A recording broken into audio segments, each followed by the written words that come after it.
Good morning all of you. आज हम करेंगे तकनीकी क्रांति एवं औद्योगिक क्रांति क्या थी।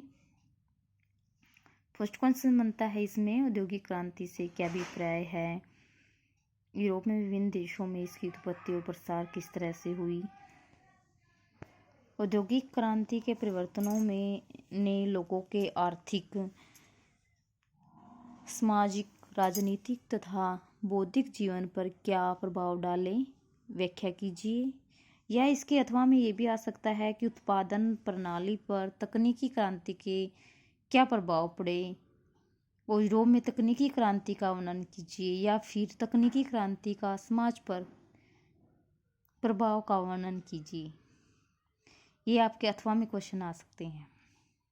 मतलब प्रत्येक क्वेश्चन को अलग अलग तरीके से उन्होंने पूछा है वही कि औद्योगिक क्रांति है क्या, कि विश्व के इतिहास में राजनीतिक क्रांतियों से अलग एक ऐसी क्रांति हुई थी जिसमें कोई रक्तपात नहीं हुआ। क्योंकि आपने सुना होगा पहले भी कि जो क्रांतियां हैं, क्रांति के नाम से ही होता है कि क्रांति नाम है तो फिर युद्ध हुआ होगा, ऐसा होता है। बट क्या है कि क्रांति, जब यूरोप में क्रांति हुई कि कैसी तकनीकी क्रांति, तो इसमें कोई भी रक्तपात नहीं हुआ था। यह किसी निश्चित तिथि अथवा वर्ग विशेष के कारण घटित नहीं हुई। मतलब एक किसी तिथि कभी उस दिन युद्ध होता है, हम डेट रख देते हैं कि आगे हमारा जैसे कि युद्ध 17 जनवरी को होगा या फिर 31 जनवरी को होगा, तो इस तरह की तिथि रख देते हैं। बट जो तकनीकी क्रांति आई है, यह क्रांति एकदम से नहीं हुई। एकदम से इस क्रांति को नया मोड़ नहीं लिया। यह धीरे धीरे चली आ रही थी। जब पुनः जागरण ने जन्म लिया था, उससे स्टार्ट होकर फिर धर्म सुधार हुआ, फिर हमारी कृषि क्रांति हुई। ठीक है, तो धीरे धीरे इसने विकास किया और यह क्रांति औद्योगिक क्रांति का रूप बन गई। यह राजनीतिक क्रांतियों की तरह आकस्मिक भी नहीं थी, यह तो एक क्रमिक विकास का फल थी। इस क्रांति ने उत्पादन के क्षेत्र में तत्काल परिवर्तन ला दिया तथा जीवन यापन व रहन सहन के क्षेत्र में एक सामाजिक उथल पुथल पैदा कर दी थी। क्योंकि जब क्रांति हुई, तकनीक उद्योग स्थापित हुए, तो पहले लोगों का क्या था कि वो सिंपल रहते थे, साधारण जीवन जीते थे। उनको पता ही नहीं था कि उद्योग भी होते हैं, व्यापार भी होता है, कंपनियां भी स्थापित होती हैं। परंतु जब से क्रांति आई है तो लोगों ने क्या कर दिया, अच्छा स्टैंडर्ड से रहना शुरू कर दिया। ठीक है, अच्छा जीवन यापन, अच्छा खान पान खाना शुरू कर दिया, कपड़े अच्छे पहनने लगे। नहीं तो क्या था कि पहले साधारण लोग थे और एक दो ही कपड़ों की जोड़ी रखते थे। अब लोगों के पास क्या है, बहुत सारे कपड़े हैं। तो ये सब किसकी वजह से हुआ, औद्योगिक क्रांति की वजह से। इन परिवर्तनों के कारण घरेलू उत्पादन पद्धति का स्थान कारखानों ने ले लिया, जिससे उत्पादन अधिक मात्रा में होने लगा। घरेलू उत्पादन पद्धति क्या स्थान, मतलब घरेलू उत्पादन पद्धति क्या बेटे, जैसे कि घरेलू उत्पादन जब पहले के ज़माने में क्या होता था कि घर पर ही कार्य किया जाता था। जैसे कि कुम्हार है, घर पे मटके बना के गाँव सिर्फ गाँव तक ही सीमित रह जाते थे बेचने के लिए। अब क्या है, अब वो बाहर भी शहरों में जाकर इसको सेल करते हैं, और बाहर भी वो अनेक तरह की फैक्ट्रियां लगाकर मिट्टी के बर्तनों की फैक्ट्रियां वहाँ बनाते हैं, और फिर उनको फैक्ट्रियों से माल एक दूसरे स्थान पर पहुंचाते हैं। जिसकी वजह से, जैसे कि पहले घर में ही सूत काटते थे, रजाइयाँ बनती थी घर पर ही। अब क्या है, अब कारखाने स्थापित हो गए हैं कॉटन्स के, जिसकी वजह से दूर दूर तक विकास हो गया है व्यापार का। औद्योगिक क्षेत्र में होने वाले इन परिवर्तनों को ही औद्योगिक क्रांति का नाम दिया गया है। नेक्स्ट है कि औद्योगिक क्रांति का अर्थ क्या है। औद्योगिक क्रांति का अर्थ कि उद्योग तथा उत्पादन के क्षेत्र में होने वाला परिवर्तन।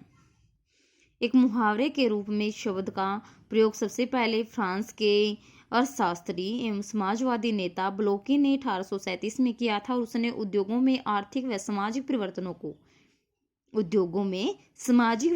परिवर्तनों को औद्योगिक क्रांति का नाम दिया। विभिन्न विद्वानों ने औद्योगिक क्रांति के बारे में अपने विचार व्यक्त किए हैं। सबसे पहले है अर्नोल्ड टैनबी, कि उत्पादन एवं धन का वितरण करने संबंधी मध्यकालीन व्यवस्था के स्थान पर अधिक से अधिक उत्पादन करने में प्रतिस्पर्धा ही औद्योगिक क्रांति कहलाती है। क्या था कि मध्यकालीन व्यवस्था के स्थान पर, मध्यकाल में क्या होता था कि जब धन उतना ही उगाया जाता था जितना लोगों की जरूरत होती थी, परंतु क्या हुआ कि मध्यकालीन व्यवस्था के स्थान पर अब क्या हो गया, उत्पादन में प्रतिस्पर्धा हो गई। लोगों ने होड़ सी लगी लोगों के अंदर कि मैं उससे ज्यादा तरक्की करूं, जिसकी वजह से औद्योगिक क्रांति निर्मित हुई। यह है अर्नोल्ड टैनबी की परिभाषा, वेरी इंपॉर्टेंट है। सेकंड हाफ का उत्पादन के प्राचीन तरीके, ये प्रोफेसर ल्यूकस ने दी है परिभाषा कि उत्पादन के प्राचीन तरीके बदल जाने से मनुष्य के दैनिक जीवन में क्रांति उत्पन्न हो गई। इसे ही हम औद्योगिक क्रांति के नाम से जानते हैं। नेक्स्ट है हमारा बेटे एडवर्ड ने क्या कहा है। एडवर्ड कहता है कि औद्योगिक प्रणाली तथा श्रमिकों के स्तर में होने वाले परिवर्तनों को ही औद्योगिक क्रांति की संज्ञा दी जाती है। फोर्थ आपका CD हेजन, औद्योगिक क्रांति का अर्थ इसने क्या बताया है कि घरेलू उत्पादन प्रणाली को कारखानों की उत्पादन प्रणाली में बदल दिया। इन सभी परिभाषाओं के आधार पर हम कह सकते हैं कि औद्योगिक क्रांति आर्थिक संगठन, तकनीकी, व्यापारिक ढांचे में होने वाले परिवर्तनों का ही एक सामूहिक परिणाम थी। नेक्स्ट है हमारा कि इंग्लैंड में औद्योगिक क्रांति सर्वप्रथम होने का क्या कारण थी, कि इंग्लैंड में ही औद्योगिक क्रांति सबसे पहले क्यों आई। फर्स्ट है इंग्लैंड की भौगोलिक स्थिति, कि औद्योगिक क्रांति के लिए आवश्यक भौगोलिक परिस्थितियां इंग्लैंड में सर्वदा अनुकूल थी। इंग्लैंड के चारों तरफ सागर होने के कारण उसके ऊपर बाहर से आक्रमण करना आसान न था, तथा जहाजरानी के विकास के लिए भी ये परिस्थितियां काफी सहायक थी। इंग्लैंड की आर्द्र जलवायु भी वस्त्र उद्योग के लिए अनुकूल थी। इंग्लैंड के समुद्री तट कटे फटे होने के कारण इंग्लैंड में बंदरगाह बनाने की सुविधा थी, जिससे उसके समुद्री व्यापार का काफी लाभ पहुंचता था। इससे इंग्लैंड में सबसे पहले औद्योगिक क्रांति का जन्म हुआ। सेकंड आपका राजनीतिक स्थितियां, कि इंग्लैंड की संसदीय पद्धति इतनी स्थिर थी कि वहां अधिकतर समय शांति तथा उदार शासन तंत्र कायम रहा। उसकी राजनीतिक शक्ति ने व्यापार एवं उद्योगों की उन्नति के लिए उचित वातावरण प्रदान किया था। वहां पूंजीवादी अपना धन लगाने से डरते नहीं थे, क्योंकि उन्हें विश्वास था कि शासन तंत्र उनके साथ है, उनकी पूंजी को डूबने नहीं देगा। थर्ड है आपका कि जनसंख्या में वृद्धि, कि इंग्लैंड की जनसंख्या में 18वीं शताब्दी के उत्तरार्ध और 19वीं शताब्दी के पूर्वार्ध में उल्लेखनीय वृद्धि हुई। इसका कारण क्या था कि खाद्यान्नों की उपलब्धता, जन्म दर में वृद्धि, क्योंकि पहले क्या थे, बहुत ज्यादा बच्चे मर जाते थे। अब क्या है, बीमारियां इतनी थी, अकाल इतने थे, बाढ़ें आ जाता थी, लोग बह जाते थे। अब जन्म दर में वृद्धि हो गई और मृत्यु दर में कमी आ गई, क्योंकि अकाल नहीं पड़ते, बीमारियां नहीं, फ्लैग जैसी बीमारियां नहीं फैलती, जिसके कारण मृत्यु दर में भी कमी आ गई। सफाई के स्तर में भी सुधार हो गया, लोग गंदगी के कारण भी मर जाते थे। जनसंख्या बढ़ने के कारण उत्पादन की मांग बढ़ गई, जिससे पूरा करने के लिए अतिरिक्त प्रयास किए गए। जब लोग ज्यादा होंगे तो उत्पादन भी ज्यादा करना पड़ेगा, जिसके कारण क्या हुआ, और अधिक से अधिक उद्योग धंधे स्थापित करने की जरूरतें पड़ने लगी। यह अतिरिक्त प्रयास आगे चलकर औद्योगिक क्रांति का कारण बने थे। नेक्स्ट आपका प्राकृतिक संसाधनों की उपलब्धता, कि औद्योगिक विकास के लिए आवश्यक प्राकृतिक संसाधन इंग्लैंड के पास प्रचुर मात्रा में विद्यमान थे। जो औद्योगिक विकास के लिए जो प्राकृतिक संसाधन थे वो इंग्लैंड के लिए बहुत ज्यादा मात्रा में विद्यमान थे। इंग्लैंड में लोहे व कोयले की खानें थी। जो प्राकृतिक संसाधन क्या था, लोहे और कोयले की खानें, जिसके कारण लोहा व इस्पात उद्योग का विकास सबसे ज्यादा हुआ इंग्लैंड में। फिशर ने भी कहा है कि इंग्लैंड को औद्योगिक पूंजीवाद के अग्रणी होने से उसके प्राकृतिक संसाधनों की प्रचुरता का सर्वाधिक योगदान है। यद्यपि ये प्राकृतिक संसाधन प्राचीन काल से ही विद्यमान थे, परंतु तत्कालीन आर्थिक, सामाजिक, राजनीतिक परिवेश ने इनके निष्कर्षण का मार्ग प्रशस्त किया था। जिससे उनकी उपलब्धता होने लगी थी। नेक्स्ट है कृषि क्रांति का प्रभाव। कृषि क्रांति का क्या प्रभाव पड़ा था कि कृषि क्रांति भी सर्वप्रथम इंग्लैंड में हुई थी ना।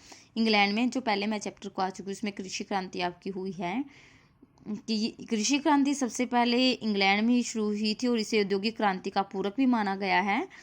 कृषि क्रांति से भूमि उत्पादन में वृद्धि हुई थी।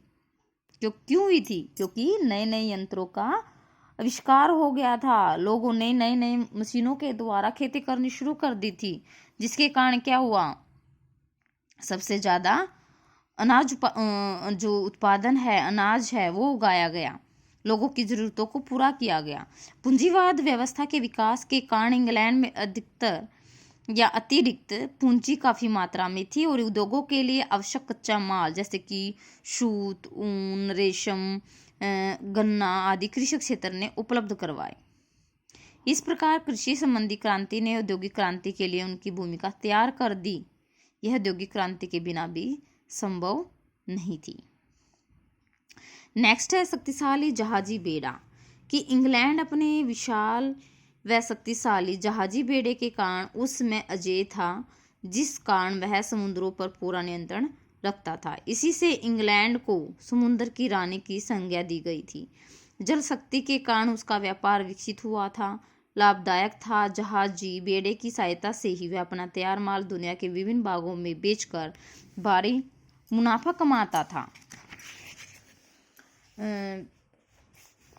इस कारण इंग्लैंड में सबसे पहले औद्योगिक क्रांति संभव हुई।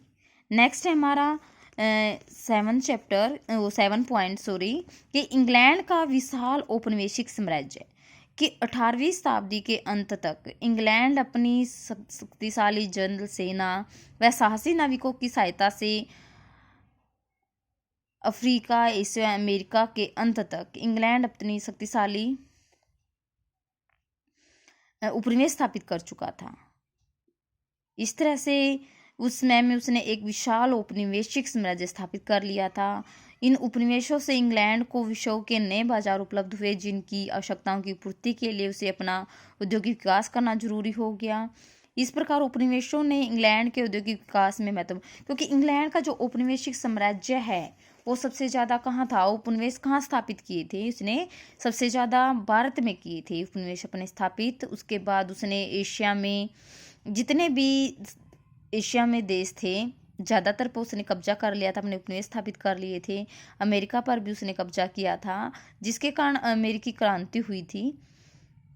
इस तरह से उसने औपनिवेशिक साम्राज्य बहुत ज़्यादा संख्या में फैला लिए थे, जिसके कारण वो शक्तिशाली देश भी बन गया था। नेक्स्ट है आपकी पूंजी की उपलब्धता।